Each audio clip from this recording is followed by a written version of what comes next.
Very much for coming, and it's absolutely brilliant to see such a huge crowd. We didn't know how many people we were going to get, and now to see this room is fantastic. Yeah. And you are the important things today. It's not us, it's you, because you are the people who are going to start to do things which are going to create the real change, not Mr. Cameron's change.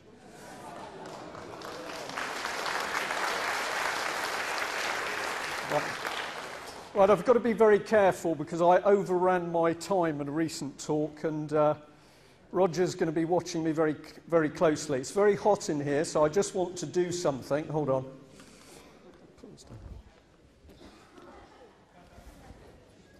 Just watch. Have you seen this before?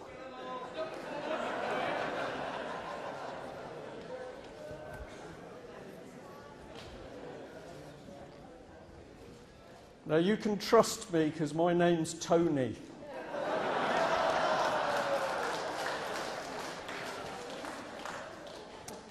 Right, you've heard the other speakers.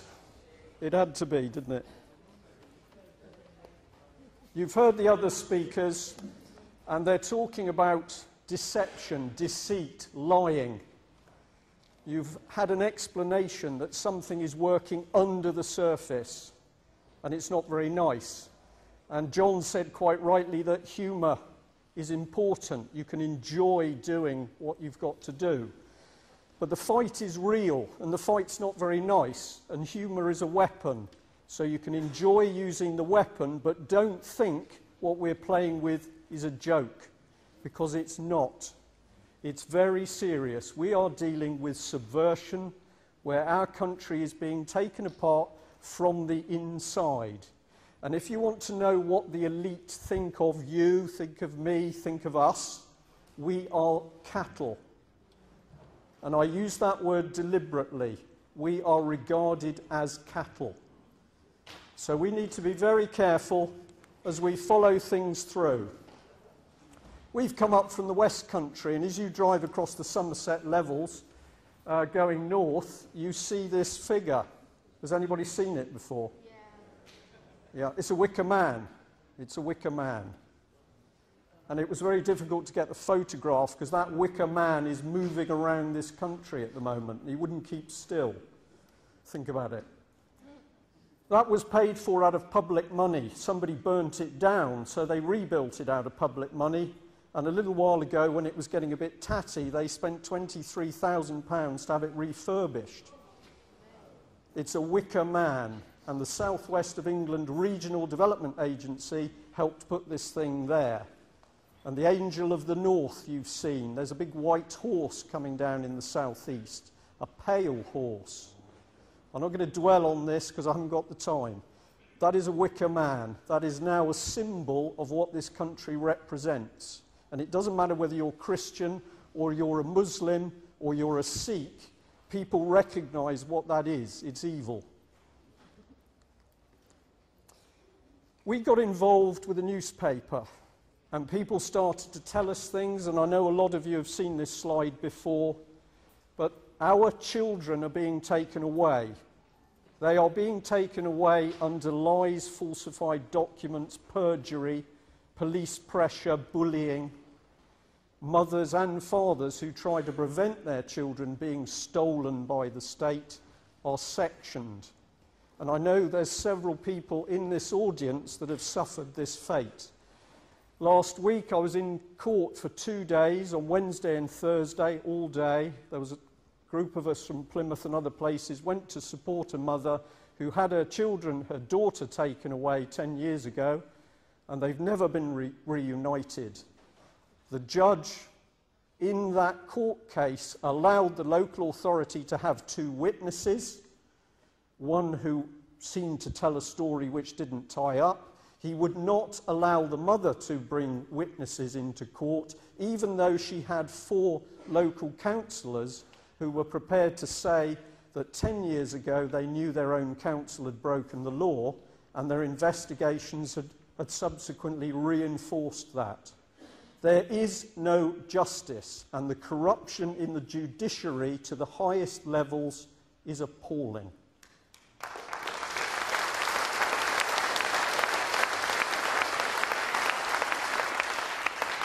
I look around all your faces, and you look like nice people to me. You do? We are. Are there any people who are not nice? I think we've got 1 or 2 little people sitting in to see what we're talking about.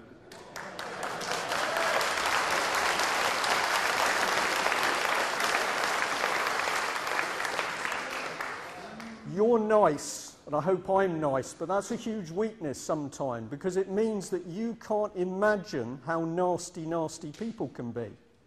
And you need to, because you've got to confront evil. This is an early picture of this man, Stalin. He murdered millions. Hitler. How many people died as a result of Hitler's efforts? Yeah? 20 millions of people. These are incredible people. Any names for this one? Pol Pot, Cambodia, millions of people. Pinochet, torture, hundreds of thousands of people disappeared. Idi Amin, nobody quite knows how many people he dispatched. And this man, nobody can count the people that he got rid of. We'll think about that in a minute. So, have we got a problem in this country? I think today, with all the speakers, we've finally got home that we've got a huge problem. And the bad news is that we haven't got a lot of time, because things are accelerating. You can see a police state being built around us.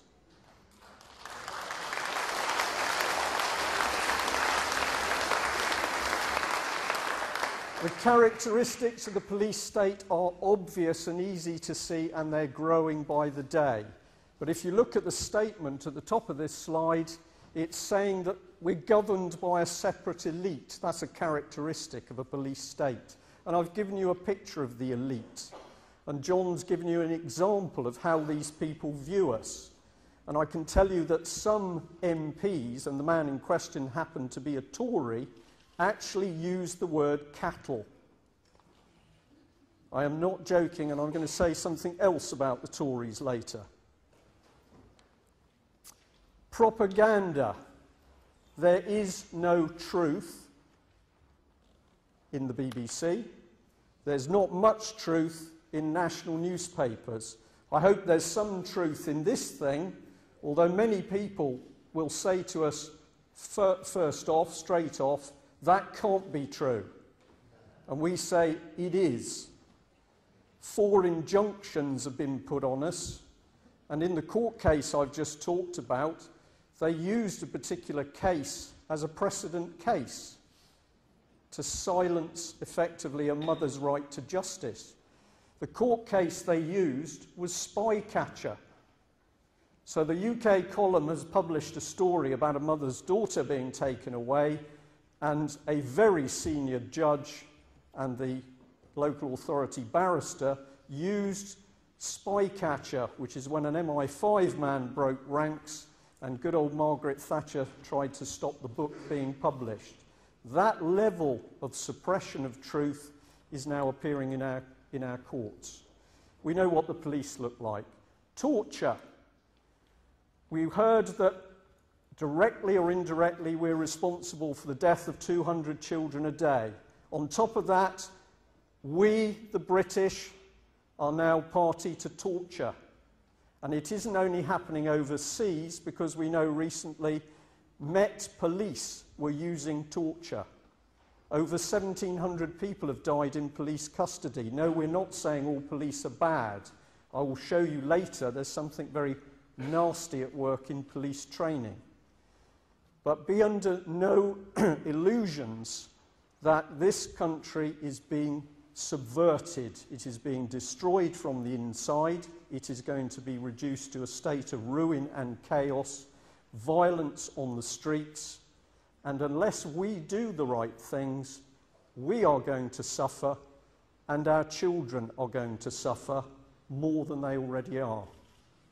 Fingerprinting cameras, you've seen it.